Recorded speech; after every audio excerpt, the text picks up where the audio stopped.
On July 18, 1963, in the heart of Tulsa, Oklahoma, the unsolved murder of a beloved waitress haunted the small town. Decades later, new technology unearthed secrets, forcing estranged family members into a suspenseful quest for justice. Each revelation holds the weight of nostalgia and unexpected betrayals. July 18, 1963, was a sweltering summer day in Tulsa, Oklahoma.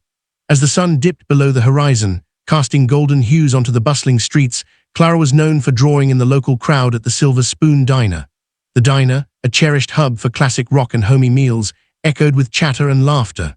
Clara, with her lively spirit and infectious smile, had just finished her shift, humming along to Elvis on the jukebox, a vinyl spinning softly in the background. The diner was her second home, where the smells of bacon and fresh coffee mingled with the sound of clinking dishes. Tonight, Clara promised her sister Betty that they would dive into their favorite vinyl collection together, a cherished pastime that sparked endless joy. But as the clock struck 9 and the diner began to empty, Clara failed to arrive at home. Concern grew as hours turned into a restless night. Betty instinctively called the diner for answers, her voice thick with worry. When Clara's absence was confirmed, fear struck deep. The small town expected her to be safely tucked in, not lost in darkness. Betty, her heart pounding, rushed to the diner, where the flickering fluorescent lights added to the anxious atmosphere. With community members rallying, search parties formed almost immediately. Friends gathered in groups, scouring alleys and parks, their faces illuminated by flashlights that blurred against the night. Clara's boyfriend, Tom, visibly shaken, circulated the diner, murmurings of disbelief falling from his lips like autumn leaves, so easily scattered. Children peered from windows, a sense of unease settling over them. The local radio broadcaster announced Clara's disappearance, igniting a firestorm of discussions. The town's collective heartbeat quickened, now uncertain of who could be trusted on such a desperate night. There was no sign of struggle, no whispers of danger, just the fading echoes of laughter and vinyl music. Clara was beloved by many, a haunting figure in everyone's life. The investigation opened into a threadbare tapestry of connections, with each person sharing fond memories mixed with worry. She had dreams of one day becoming a singer, her voice soothing the hearts of those who gathered around her. Beneath the joyful exterior, however, lay complexities. Clara often battled loneliness and uncertainty in her relationships. As the search stretched into dawn, the diner stood eerily quiet. Memories of Clara flourished among the friends and family left behind, serving as badges of nostalgia that amplified their despair. It was more than just a disappearance. It was a haunting reality that sent tremors through the community. Loss was no stranger in Tulsa. Searching for Clara became a journey shadowed by hope and unresolved emotions. The diner that once rang with laughter and clinking dishes now echoed with silence, the unspoken weight of choices made, and the inescapable sense of regret for what lay ahead. As the sun rose over Tulsa the following morning, the atmosphere was thick with concern. The diner, usually bursting with energy, felt like a mausoleum. Betty sat at their usual booth, fingers wrapped tightly around a lukewarm cup of coffee, its bitterness a stark contrast to the sweetness of yesterday's memories. The menu's bright colors felt dull and lifeless, much like the hope dwindling within her heart. Detectives arrived, bringing an air of seriousness that chilled the warmth of community solace. They began their inquiry with methodical precision, but Clara's acquaintances offered fragmented pieces to an ever-growing puzzle.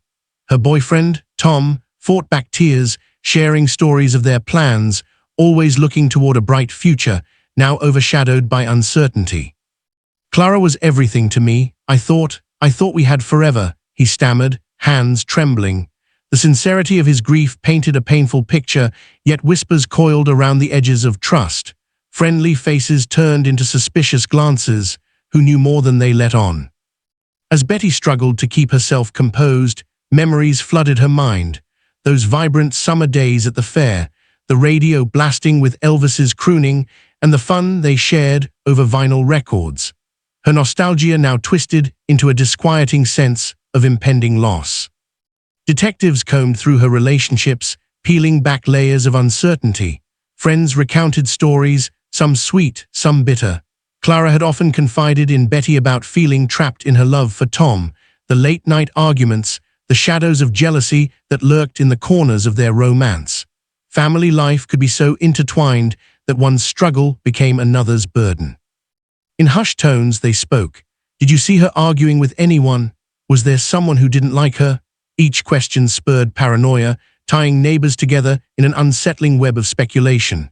A handwriting analyst tested postcards Clara had sent from their family vacations, looking for hidden meanings, but all they found were words of love and dreams. Days stretched into weeks, and each passing hour only intensified the community's heartache. Betty often found solace in Clara's room, surrounded by memories of shared laughter and dreams of stardom. She replayed old songs on Clara's vinyl player, letting the melodies wash over her like a warm embrace. The lingering scent of jasmine perfume still hung in the air, a cruel reminder of her sister's absence. Outside, murmurs grew louder. Have you heard? People say she was seeing someone else. The accusations transformed the love once shared into a canvas painted in shades of distrust. Friends became divided, alliances crumbled, mirroring Clara's fractured relationships. Some friends rallied behind Tom, confident in his innocence, while others whispered suspicions that sent chills down Betty's spine. Amid the accusations and uncertainty, a local reporter began digging deeper, finding threads of Clara's life that few knew. Betty, feeling her sister's spirit fading, clung desperately to hope. She refused to believe that the vibrant laughter she cherished had been silenced by betrayal. Every night she would gather her family's old photographs, cherished moments that felt like time capsules, serving to keep Clara's memory alive. She fanned through photos of their childhood, allowing the past to guide her forward. Each image splattered with memories became a part of the investigation that swirled with unanswered questions and possibilities. The tone in town had shifted, distrust blossomed, and friendships cracked under pressure. Yet through the despair, Betty held onto the lessons shared between sisters. Love could be fierce, but choices had far-reaching consequences.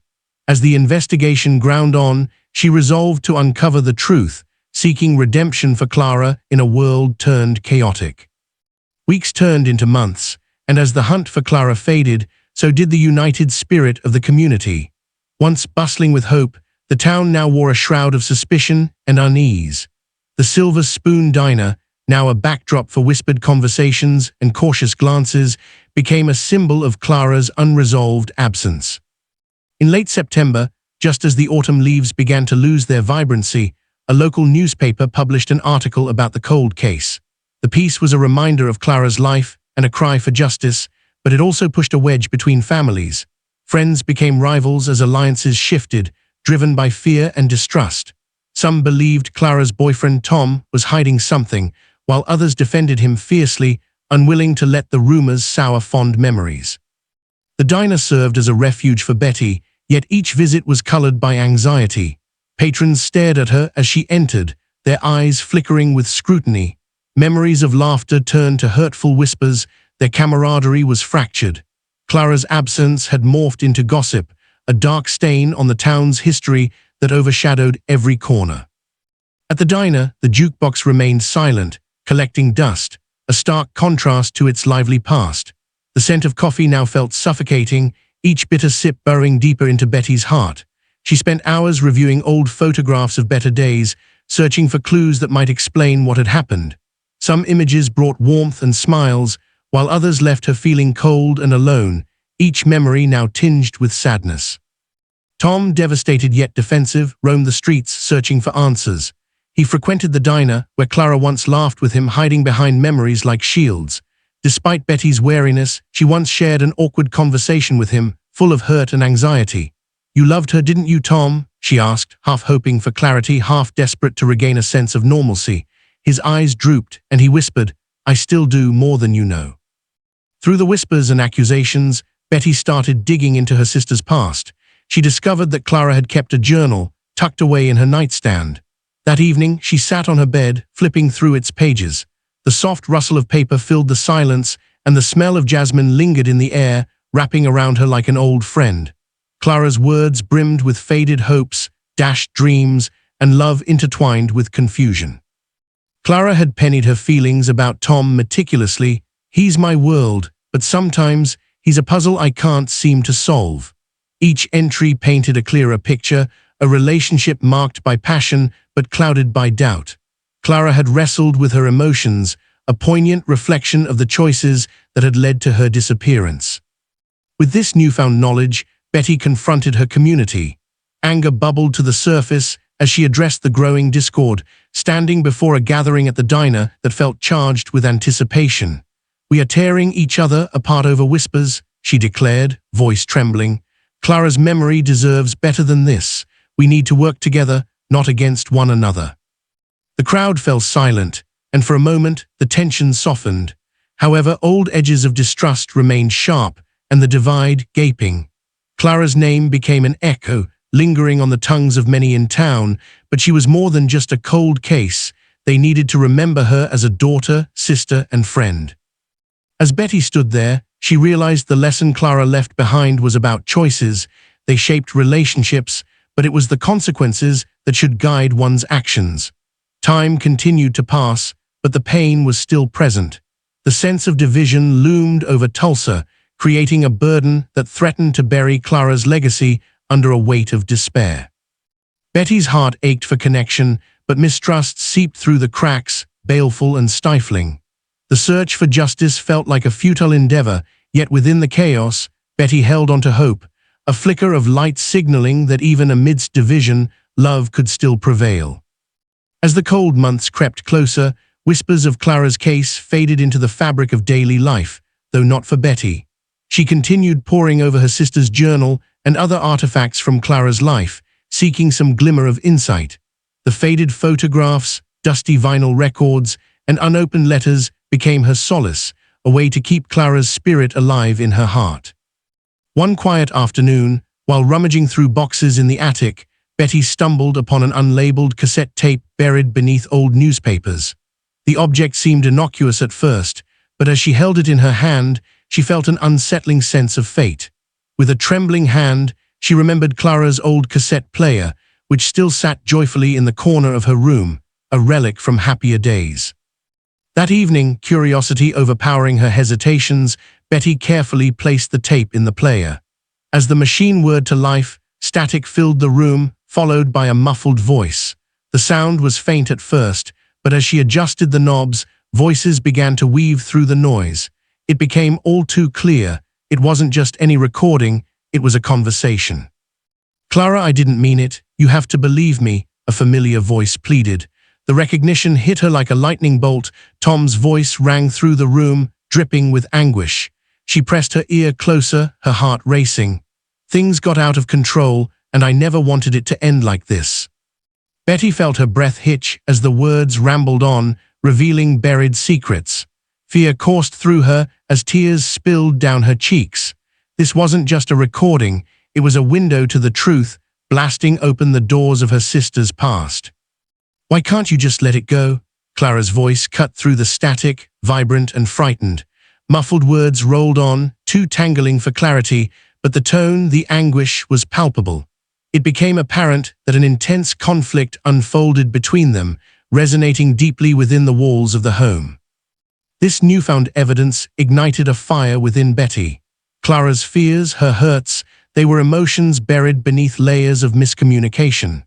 As she listened, a revelation gripped her. Relationships could hide shadows in the light of love, built on fragility and vulnerability. Driven by desperation, Betty sought assistance from the local police department. The gravity of the tape compelled them to reopen the case. Modern technology would analyze the recording further, offering hope when despair loomed large over Clara's legacy. They explained to Betty how audio tape digital restoration, developed in the late 1990s, could help in clarifying muffled sounds.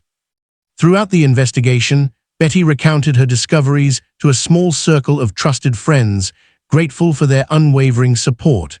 Yet she sensed fractures beginning to mend among the townsfolk, a tentative unity sparked by the quest for truth. The town's collective heart began to realign, longing to glean clarity from the chaos. As the case reopened, detectives delved into Tom's past, his life came under scrutiny, unraveling layers that even Betty was unaware of. They unearthed a series of troubling incidents, hidden resentment, and manipulations within his relationships that brought to light his complicated motives. Any hidden truths they found added context to Clara's fraught emotions and the pressure she battled silently. Amidst this swirl of revelations, a bitter realization struck Betty. The love she thought was unwavering could also be manipulative, like a double-edged sword. The connections intertwined through Clara's life deepened their complexity, revealing motives that raised suspicion and pain. Betty, while wrestling with tumultuous emotions, did find a burgeoning strength emerging from within. As nights grew longer, so did her resolve to honor her sister's memory through truth. She began to piece together how to extract clarity from confusion, understanding that the hidden layers of love often hid deeper truths, waiting to be illuminated. The slow unraveling of grievances twisted into a path of grief, but also glimmers of hope, guiding Betty toward healing. As the community began to rally behind her once more, they embraced the possibility that healing could lie in facing the past, allowing Clara's story to echo its final chapters of sorrow and redemption. As winter settled upon Tulsa, Betty felt an unmistakable shift in the air. Days turned to weeks as the investigation intensified, fueled by the recording that had reignited the town's interest in Clara's case. The police enlisted the help of a forensic genealogist to analyze the evidence, introducing advancements in technology that could finally crack the cold case wide open. The detectives explained how DNA profiling, a groundbreaking technique first introduced in 1984, revolutionized forensic investigations. This method matched biological evidence to individuals through genetic markers, providing a way to link suspects directly to crimes long buried in the past. As Betty absorbed this newfound hope, she recalled the time Clara once jokingly claimed she could be a genetic match for any adventurous DNA test. Clara's humor, a flicker of joy amidst shadows, made Betty smile through the tears. In the dim, cluttered conference room at the station, detectives prepped Betty on how they had discovered a small hair strand on Clara's cassette tape. The hair, remarkably preserved despite the decades, could be pivotal in locating the truth. They planned to run it through the new DNA profiling technology, hoping to discover its origin and potentially connect it to either Clara or someone close to her. In the meantime, Betty immersed herself in the small-town charm that still lingered. She visited local haunts, the familiar benches at the park, Miss Betty's bakery, where Clara loved the cinnamon rolls, and even the vintage vinyl shop on Main Street. Each location showcased vestiges of Clara's life, nostalgia wrapping around her like a warm embrace. The scent of freshly baked bread reminded her of the days they both spent laughing endlessly over shared dreams. The tension in town lightened as interviews with community members revived hope. Clara's disappearance was no longer an abstract tragedy, it became a reason for unity. Some townsfolk held vigils at the diner, leaving flowers, rehashing memories, and sharing heartfelt stories of Clara's laughter. For Betty, it felt beautiful and agonizing simultaneously. She witnessed the collective embrace of love and remembrance while grappling with the weight of their shared suspicions. Amid the renewed interest, Betty learned more about the advancements in forensic genealogy. This modern investigative tool utilized extensive DNA databases to uncover family relationships and help trace roots back to strangers and missing connections. The potential for uncovering Clara's fate loomed ever closer. With the remaining hairs analyzed, detectives were hopeful that answers would soon surface. A breakthrough occurred one fateful night when the police contacted Betty with startling news. DNA tests linked the hair found on the cassette tape to a family living 30 miles away. Their last name was unfamiliar, but Clara's story was entwined here, echoing through generations. They discovered that the family had roots deep in Tulsa, but had long moved away, stirring emotions once buried. The detectives organized a meeting with the new leads, spent tireless hours uncovering connections and piecing together fragments of Clara's past that had laid hidden for so long. Yet, there were hurdles. The family was reluctant to probe into a painful history, laden with sorrow and regret. As daunting as it was, they knew the emotional truth could be transformative. Betty understood this. She realized that while the technology was crucial, it could only shine a light on the darkness. Human stories, love, pain, and loss were what ultimately shaped their quest for justice. Betty reflected on the bittersweet truth. Sometimes, technology could bridge time, but it couldn't replace the raw emotions embedded in memory. She chose to convey the family's connection, hoping to foster understanding of Clara's journey and together embrace the light of healing. Through the exploration of modern investigative techniques, Betty's journey became more than a search for answers. It was a quest to reconnect friends and families, forge new paths through grief, and rediscover the intricate web of connectedness that love once wove into the town. With hope blooming amidst the frost, Betty pressed forward, poised to face the revelations that awaited. Every step toward uncovering the truth illuminated Clara's legacy, turning what once was tragedy into opportunity, a chance for closure that could ripple through time and space. Winter gave way to the tender breezes of spring, symbolizing rebirth and hope. The community in Tulsa slowly began to heal, and with it, Betty's resolve grew stronger. Detectives had diligently followed the lead to the family connected to Clara's DNA. Their journey brought them finally to a place where the threads of the past began to intertwine with the present, revealing a path forward. The long-awaited meeting took place in a modest community center. The air was thick with anticipation. Betty's heart raced as she prepared to meet the family whose blood intertwined with Clara's. The room was adorned with flowers, the bright colors a contrast to the gravity that hung over the gathering. She could feel the weight of Clara's spirit whispering for understanding, urging her to break down barriers of fear and pain. When the door swung open, Betty was met with the sight of the Lawson family. They were a modest quartet, two parents and their teenage daughter, Emily. Each wore expressions of sorrow framed by curiosity and trepidation. The two families stood on opposite sides of a chasm carved by events long past, but a kinship, faint yet palpable, began to bridge the space between them. "Thank you for coming," Betty managed to say, her voice trembling with emotion. The Lawsons stepped forward, eyes filled with questions, uncertainty reflected in their postures. Betty could almost hear Clara's laughter echo in her mind, warming the chill that enveloped her heart.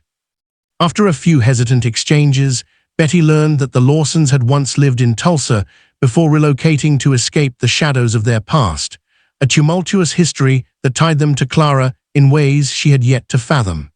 They had buried their own grief, laden by guilt for leaving, but by reconnecting, each family sought solace in the shared trauma.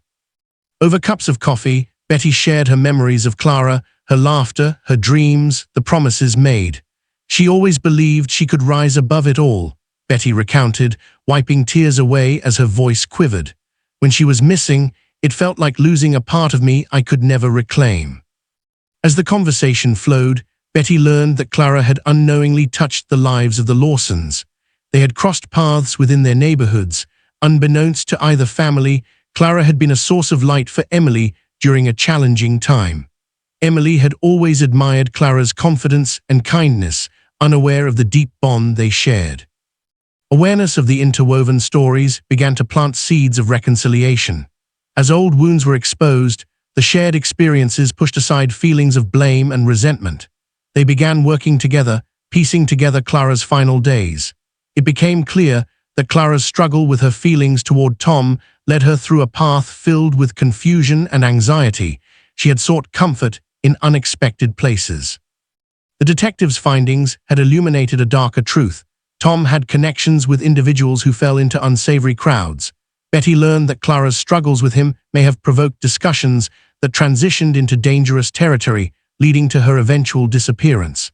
The Lawsons' frustrations began to fade as they immersed themselves in the eager quest for clarity. Each revelation pulled them closer together, stitching new fabric among the once frayed bonds of loss. Eventually, they stumbled upon digital texts between Clara and Emily, messages that had been relics of their shared bond. They revealed venting confessions, dreams, and glimpses of vulnerability. With every text, they felt both an ache and a growing sense of responsibility to turn memories into action. As the weeks turned into months, Betty, the Lawsons, and the detectives collaborated to advocate for awareness, surrounding Clara's story. Events at the diner began drawing attention to missing persons cases.